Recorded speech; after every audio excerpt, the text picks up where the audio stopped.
పాకిస్తాన్ తొలి విడతగా అత్యంత అరుదైన ఖనిజాలను అమెరికాకు సరఫరా చేసింది. యాంటీమోనీ, గాఢత కలిగిన రాగి, నియోడైమియం, ప్రసోడియం మైనం వంటి అరుదైన మూలకాలను పాక్ తరలించింది. పాక్ యుఎస్ వ్యూహాత్మక భాగస్వామ్యంలో ఈ డెలివరీ ఒక కీలక మైలురాయని అమెరికన్ సంస్థ ప్రశంసించింది.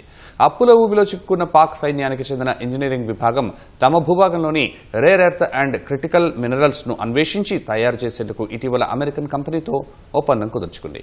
ఈ ఒప్పందంపై పాక్లో తీవ్ర వ్యతిరేకత వ్యక్తమవుతోంది. ఈ రహస్య ఒప్పందం వివరాలను బహిరంగపరచాలని మాజీ ప్రధాని Imran Khan party PTI demand చేసింది. ఇలాంటి పెద్ద నిర్ణయాల కోసం పార్లమెంట్ అంగీకారం అవసరమని హితవు పలికింది. కాగా ట్రంప్ అమెరికా అధ్యక్షుడైన తర్వాత అత్యంత అరుదైన ఖనిజాలను సమీకరించేందుకు ప్రయత్నిస్తున్నారు.